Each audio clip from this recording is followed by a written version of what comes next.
What's up, Liberty lovers? Today's show is sponsored by our friends at ammo.com. There's nothing more American than ordering a stockpile of ammunition and having delivered right to your doorstep. But you know what? It gets even better than that. Not only does ammo.com deliver sweet, beautiful packages of ammunition right to your door, they're also run by libertarians.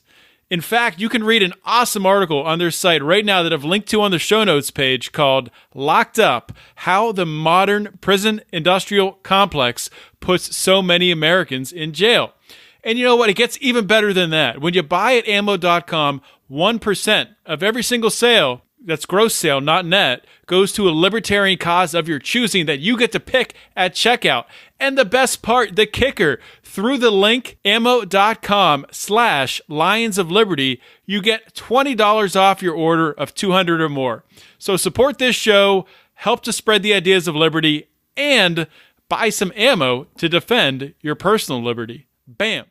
What's up, Lions of Liberty fans? You can now support this show on Patreon and get exclusive access to bonus audio and video content, including Conspiracy Corner, Degenerate Gamblers, bonus segments with guests, and so much more. Head on over to patreon.com/Lions of Liberty.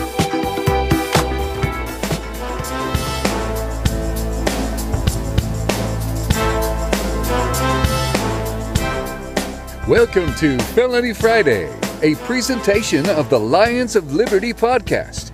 Here is your host, John Odermatt.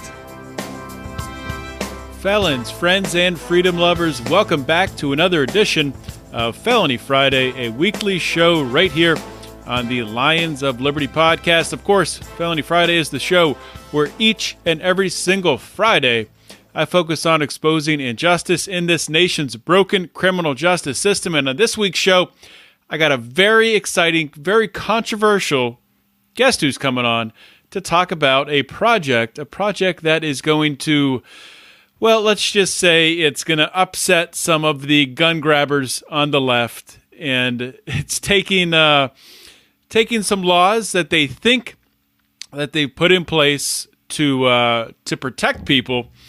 But in fact, these laws have put in place have taken away the rights of American citizens to defend our rights, to defend our life, to defend our property. And with this specific project, we have the opportunity, I should say, to push back and to reclaim some of that ground. So you don't want to miss this. Just hang on just a minute. I just want to remind you guys, if you've forgotten, that this is only one of 3 shows on the Lions of Liberty podcast feed, which you can subscribe to by going to Apple Podcasts, Stitcher Podcasts, Overcast, wherever you hear your podcasts. Go there, subscribe, so you get our Monday show with Mark Claire, our longest-running program, our flagship program, where Mark interviews the leaders in the Liberty movement. This past Monday, he interviewed one of the greatest leaders, one of the most knowledgeable people in the field of foreign policy that I've ever heard and met in my entire life, the incredible Scott Horton. So if you missed that, click back in your feed, check that out. Every Wednesday, we have a show hosted by Brian McWilliams. It is called Electric Liberty Land, and Brian is a very funny, very crass, very passionate lover of liberty, and he does a fantastic job with that show. It's getting great numbers, so check that out every Wednesday and every Friday. Of course, this show, Felony Friday, where I interview people who are making waves in the legal system, in the criminal justice system. I bring on, from time to time, felons to tell their story, their plight going through this broken criminal justice system. So that's the 3 shows, guys. So check them all out. And that's it. Wait, one more thing. Show notes page, because you're good for this episode. You're going to need it to check out some of the links to help out, hopefully. You can find the show notes page at lionsofliberty.com/FF161. All right, let's get rolling into today's show.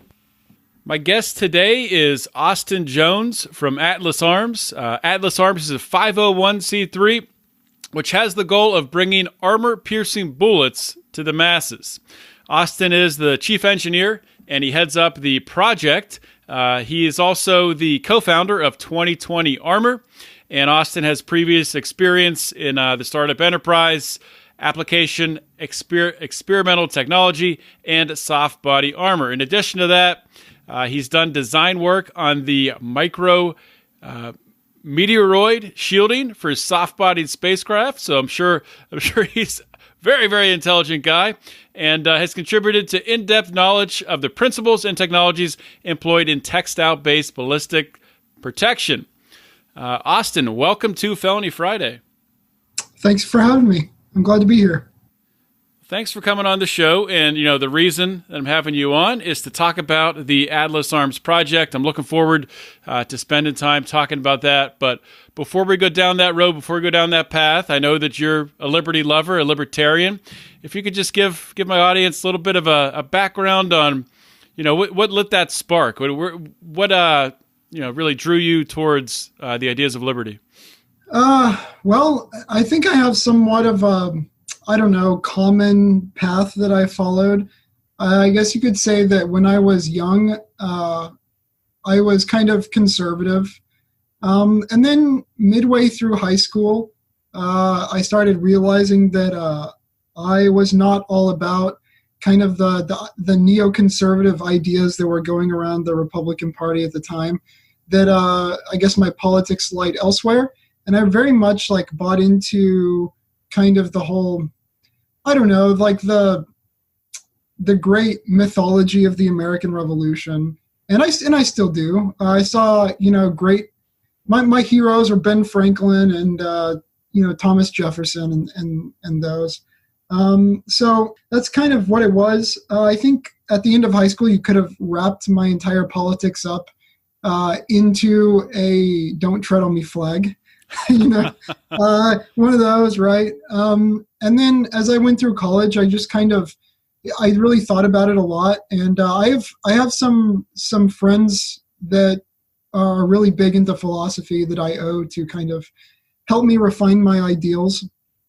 I tried to, really think about in black and white terms what the principles are that I believe in. And I tried to stay coherent to those. So pretty soon, by the time I graduated university, I guess it was 4 years ago, I realized that I have two principles. That is that individualism, so individuals are the fundamental units of humanity and the only moral and ethical actors. And second, that utility is absolutely irrelevant to morality. And so I think that everything I believe in, all of my belief in liberty and non-aggression, market economics, just kind of, falls in place with coherency to those two ideals. Yeah, and I think as libertarians, we can sometimes get into trouble when arguing using a utilitarian argument because it's not foolproof. It doesn't mean that it's arguing from that perspective, saying it's the best case all the time might not be true. But when you talk about the ideas of liberty from an individual perspective, it's always true that you shouldn't harm someone if they're not harming you. You shouldn't use coercion to further your ideas. So I'm definitely on board with that.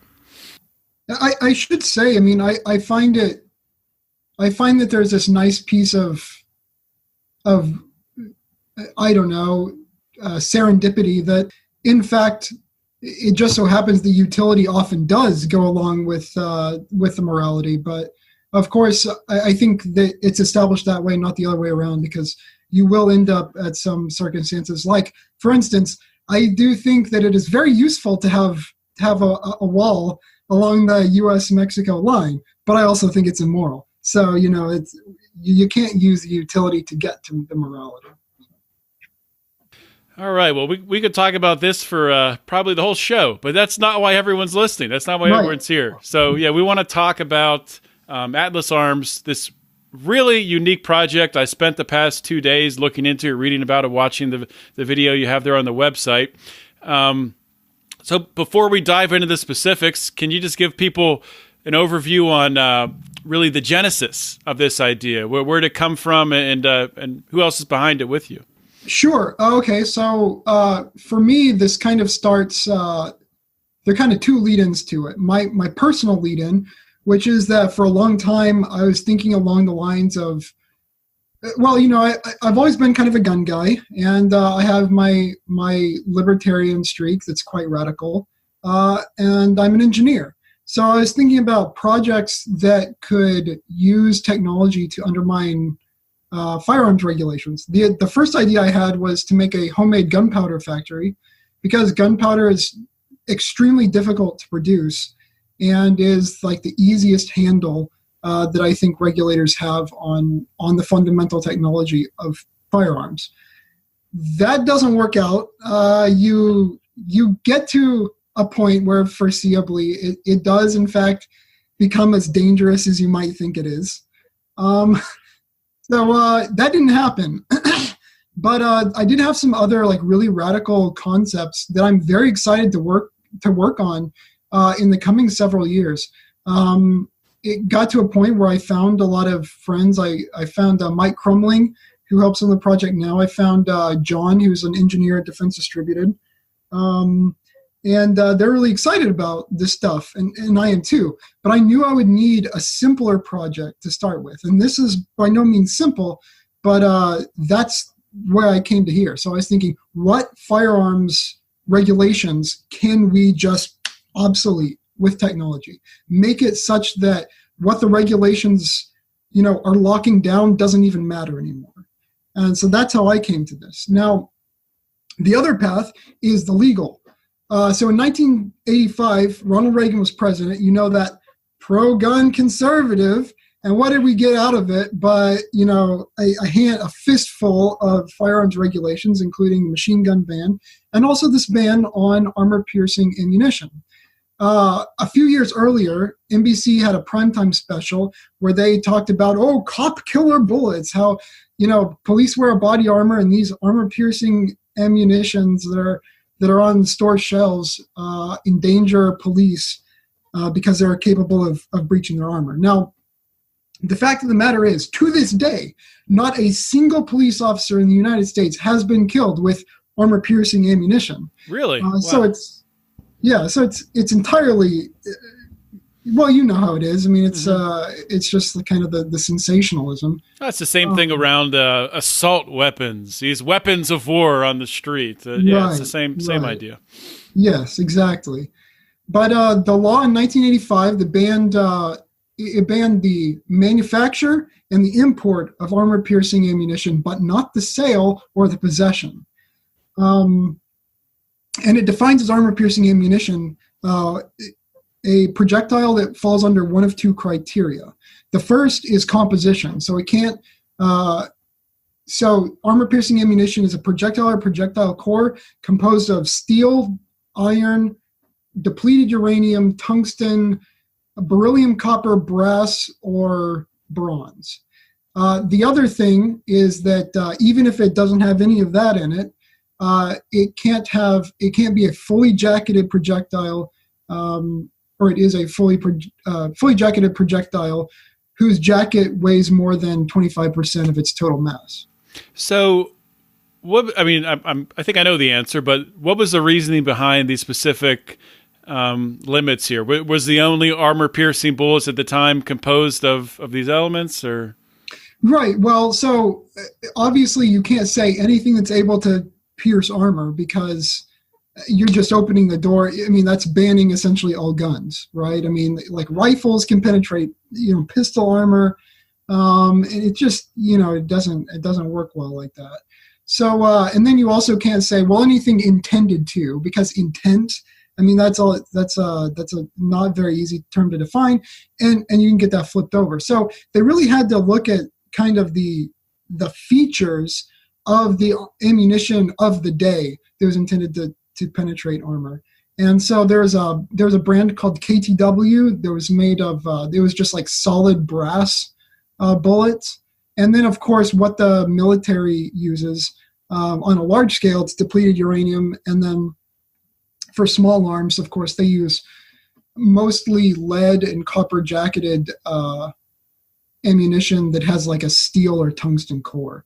So I think that they were really just trying to put it through a features test. It's like, what is an assault weapon? Well, you start with what you think of as an assault weapon, and then you say, oh, well, the features on it are this, that, and that.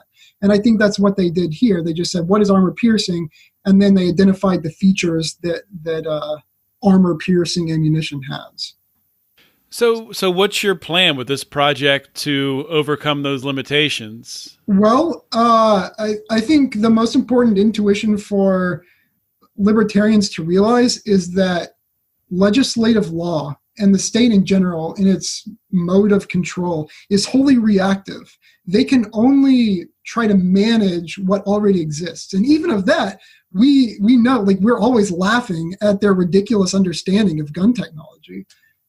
So they can barely understand what was. And now we've had, 33 years since this ban. There are new materials. There's like millions of materials on Earth. There's many more ways to make a bullet penetrate armor than what they were using in 1985. So that's what really the crux of my project. I'm using materials that they're still uncommon, but they were very rare and expensive then, and they're not now. Using a different, I don't know, you could say construction. It's a new way. It's a new physicality, a fundamentally new bullet design. And then also a new design that's never been used before? Is it right? Yeah, that's right. Okay. There are things like it that have been made, and you could say that it's kind of like this crossed with that, but nothing like this. It's a whole new way of manufacturing.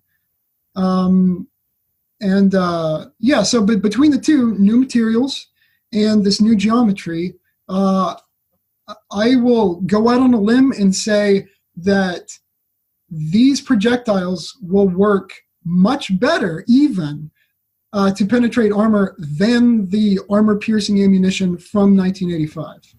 What makes you think that's the case? Well, first of all, I know what I'm talking about because I know body armor, as we talked about earlier. But then also there's lots of research. I do have prototypes, and I'm looking at testing them in the coming months. I'm really working hard with some gunsmiths to get a test platform. But I've done a lot of research on military arms from around the world, stuff made by the U.S. military, and some ammunition made in Russia, some that's made in the Czech Republic, and none of it is like what I'm doing, but just kind of the aspects of what they're doing, of what they have done, that put together in my I guess professional judgment. It is much more than enough to convince me that this is going to be far better than anything the public has ever seen. That's exciting. So you're starting out with the 9mm, right? That's your first. That'll be your first attempt, your first release. Right. What's the reason for that? So 9mm is first and foremost the most popular cartridge in the United States.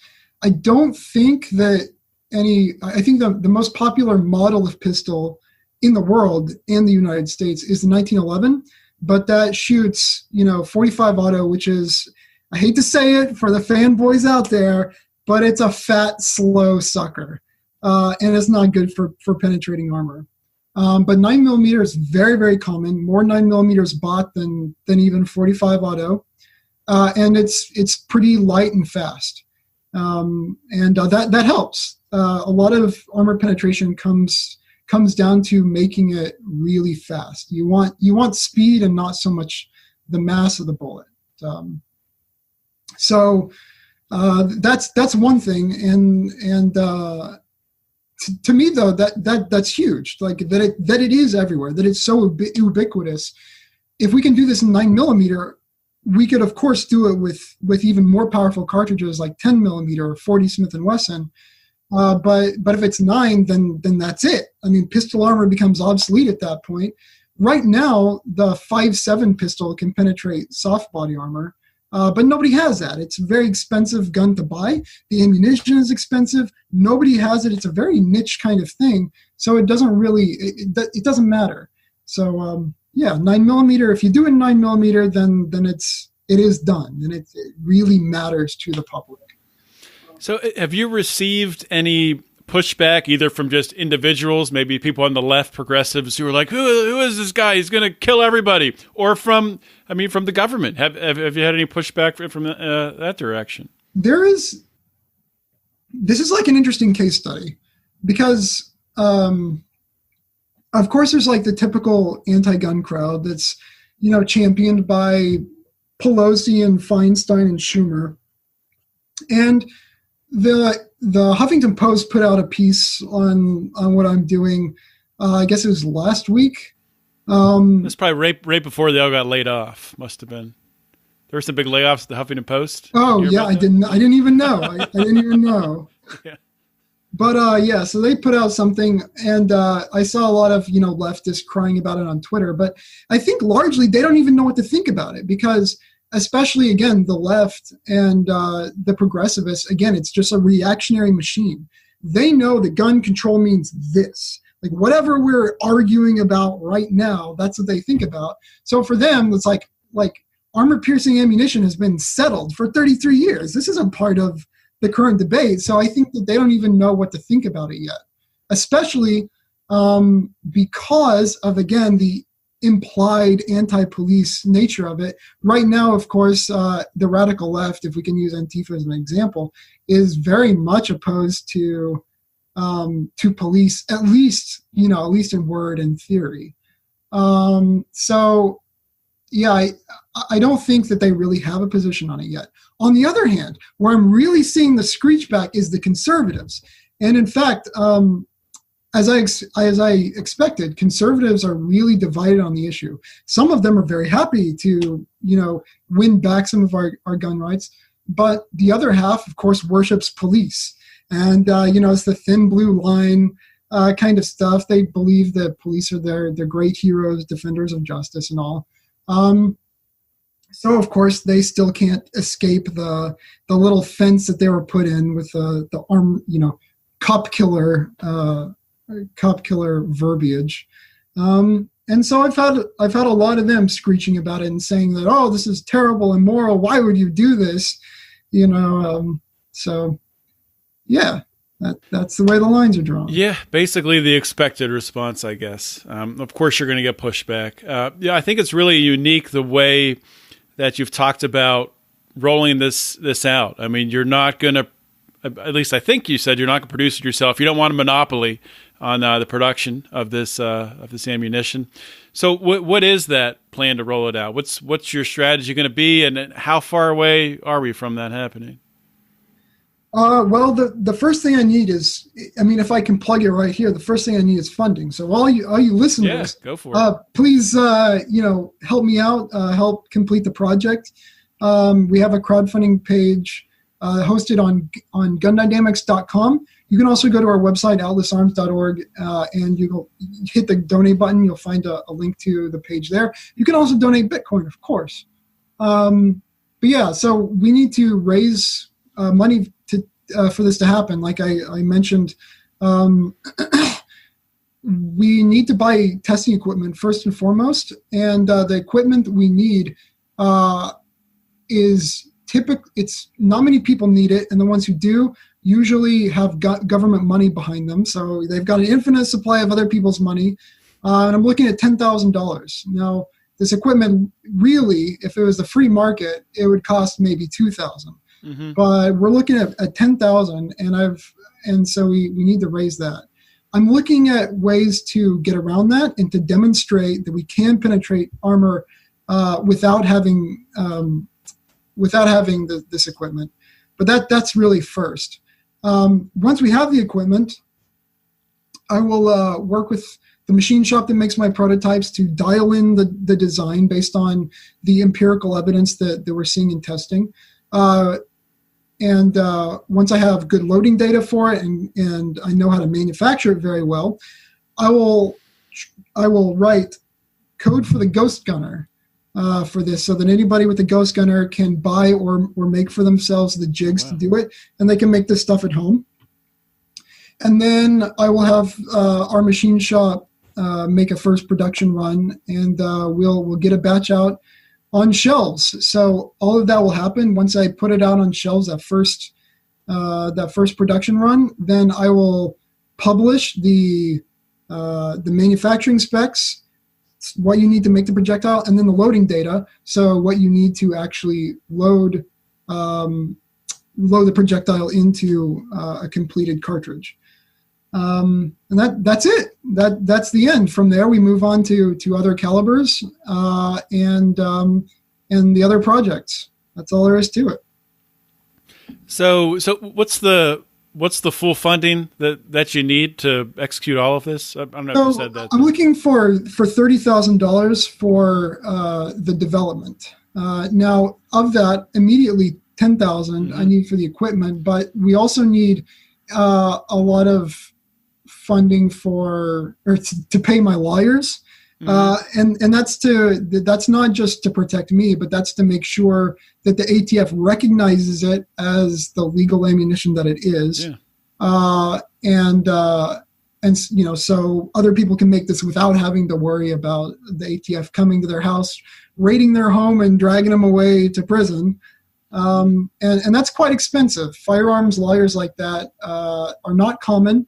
And all of them live in Washington, D.C., which, of course, means that they get paid even more. So we need a lot of funding for that. And then, of course, we need prototyping and testing materials like ballistics gel and clay and, of course, the body armor itself, because, you know, we have to go through a lot of it. And we want to show that we can penetrate not only the cheap stuff, but even the high dollar expensive stuff. Absolutely. So, that's what the cops are going to have. And not that you want to shoot cops, but if they're shooting at you, I don't know. Yeah. I mean, slippery slope to walk down, but you know, I should unleash my typical disclaimer. I mean, I do believe in non-aggression. I don't believe in, going around absolutely shooting cops, but you know, so that's not why I started this project. I started this project to give, liberty back to the people, but, it is a good second objective of the project to point out that you can either have police privilege or you can have firearms rights, but you can't have both. Yeah, I think I love this project, and one of the reasons I love it so much is because, like you were saying before, when you're talking to someone on the left, you're talking to a gun control person, they think this is settled. They think, okay, we won this. Let's move to the next one. Let's move to take away more of these guns and take more of these guns from law-abiding citizens. Yeah. When you go back and say, nope, actually, that's not settled, and we're taking that right back, they're on their heels. They're defensive, and it opens up everything. It makes us more secure in our liberties, at least for a period of time. So that's fantastic. Yeah, I appreciate those words. Thank you. That's how I'm trying to make the project. I would like to point out also that a lot of the design work that I put into this is making it specifically easier to manufacture than traditional AP ammo, which means that if you want to take the risk, even after they make this new, if and when they make this new stuff illegal as well, you can still make it just as easily as you can make anything else with your ghost gunner. Even easier, in fact, because you don't have to buy a pre-made like 80%. You just buy stock off of like McMaster car or somewhere. So this will still be easy for people to make. And even if the words on paper say you can't do it, I'm making sure that you still can. Mm-hmm. Well, yeah, that's, I know that when you start talking about the ghost gunner, Cody Wilson, who has gotten in some trouble lately, totally unrelated to that. Yeah. But, I think his approach was the same. And when he was doing his media tour, after winning his fight, really, I know there was pushback and he was getting sued by states, which I'm sure is still happening. But he was putting the gun grabbers back on their heels. And it's nice to see. It's nice to see that we're doing that from the approach of gun rights. I think as libertarians, we need to start finding ways to do that in other aspects of life, it's not easy to do, but it's a good template for success, I think, that we've seen from yourself and from Cody. Yeah, I think so. I think the best way to fight the state is just, make the world that it's trying to control gone. Just replace it with a new, more advanced world that it doesn't understand. Exactly. So let me give you another minute here to plug everything again and let everyone know how they can help and how they can support this. Yeah, okay. You can go to our website to find out more. That's the place I shove everybody. It's a good hub, atlasarms.org. Not .com, but .org. We are a 501c3, so it's atlasarms.org. From there, you can get to our crowdfunding site, which is hosted on gundynamics.com. I like to plug them a little bit too because we have sort of a partnership going. Gun Dynamics is a crowdfunding site that's specifically made for firearms projects. And they have some other stuff on there that you should check out. Nothing quite as like explosive as this, but it's good because they're helping people that have been deplatformed from Kickstarter and Indiegogo. And then I guess that's about it. If you go to gundynamics.com, you can find our campaign there, or you can link to it from atlasarms.org. All right, Austin. Well, thank you so much for coming on the show, and I wish you the best of luck. Thank you very much. Thanks for having me. Hope you guys enjoyed today's episode with Austin Jones. As you could tell, very knowledgeable, very smart guy, just incredible work that he's doing with Atlas Arms. I 100% fully support this. Encourage you guys to go to the website, atlasarms.org. Get involved if you can. Donate a little money. This is a very worthwhile effort, in my opinion, and I'm very, very excited to be a small part of it, being able to interview Austin today to give him a platform, because that's what the show's all about, giving a platform to people who are making changes, changing the systems, changing the laws, working for liberty in any way possible. So definitely check that out, and I don't have much to say today. I'm just going to remind you, we love all of you who listen out there. Please, if you haven't subscribed to the Lions of Liberty podcast, please consider doing that. Our patrons, the people who have loyally supported us for so long, who make it possible for us to do this show and not burn our own money and go in debt and kill ourselves over it. Able to support us. We don't make any money on this show, but at least we don't lose money, which is nice and keeps us going. That's why we've been able to do this many shows. So thank you all, from the bottom of our heart. And if you want to join in and help us out too and help this show to grow, then you can do that by going to patreon.com/Lions of Liberty.